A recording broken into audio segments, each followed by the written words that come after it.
ফার্মগেট থেকে যুক্ত হচ্ছেন জিনিয়া কবির সূচনা। সূচনা, প্রথমত জানতে চাইবো ফার্মগেটে আপনি কোথায় অবস্থান করছেন? মনে হচ্ছে যে গির্জায় আছেন, জানাবেন যে এই মুহূর্তে তাদের প্রস্তুতি কেমন দেখেছেন আর আয়োজনে কি কি থাকছে এখন।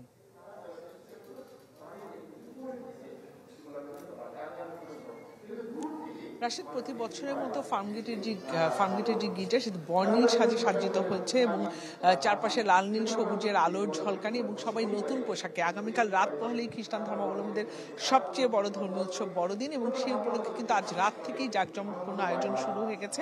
এবং আমি সন্ধ্যা থেকে, আপনি জানেন, আমি রাজধানীর যে 5 তারকা হোটেলগুলো সেগুলো ঘুরে দেখেছি এবং সেখানে কিন্তু আমি দেখতে পেয়েছি যে সব 5 তারকা হোটেলগুলো আলোকসজ্জায় সজ্জিত এবং গোশালাগুলো আলোকসজ্জায় সজ্জিত রয়েছে। এবং এই যে যীশু খ্রিস্টের যে জন্মের মাহেন্দ্রক্ষণ সেটিকে উদযাপন করতে কিন্তু এত আয়োজন। এবং খ্রিস্টান ধর্মাবলম্বীরা কিন্তু তারা কিন্তু বিশ্বাস করেন যে সব অন্ধকার দূর করে, সব অন্ধকার সময়কে পেছনে ফেলে যীশু খ্রিস্টের জন্মের এই মাহেন্দ্রক্ষণের মধ্য দিয়ে কিন্তু আলো ফিরে আসবে, এমনটাই কিন্তু তারা প্রত্যাশা করেন। এবং সেই উপলক্ষে কিন্তু এখন প্রার্থনা চলছে ফার্মগেটের গির্জায়, আপনি দেখতে পাচ্ছেন। এবং সেই প্রার্থনা কিন্তু সবাই শুনছেন এবং তাদের প্রার্থনা একটি, খ্রিস্টান ধর্মাবলম্বীরা বিশ্বাস করেন যে যীশু খ্রিস্টের প্রতি বছর যে জন্মদিন, সেই জন্মদিনে প্রতি বছর তিনি পৃথিবী থেকে সব অন্ধকার দূর করেন এবং সেই কারণেই কিন্তু খ্রিস্টান ধর্মাবলম্বীরা প্রার্থনা করেন।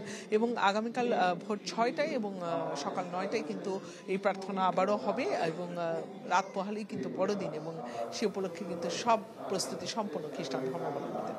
সূচনা, অনেক ধন্যবাদ। জিনিয়া কবির সূচনা আমাদের সাথে যুক্ত হয়েছিলেন রাজধানী ফার্মগেটে এটি গির্জা থেকে বড়দিনের যে প্রস্তুতি সেই ব্যাপারে জানছিলাম তার কাছে। এবার থাকছে আইডিএলসি সৌজন্যের সম্ভাবনার গল্প।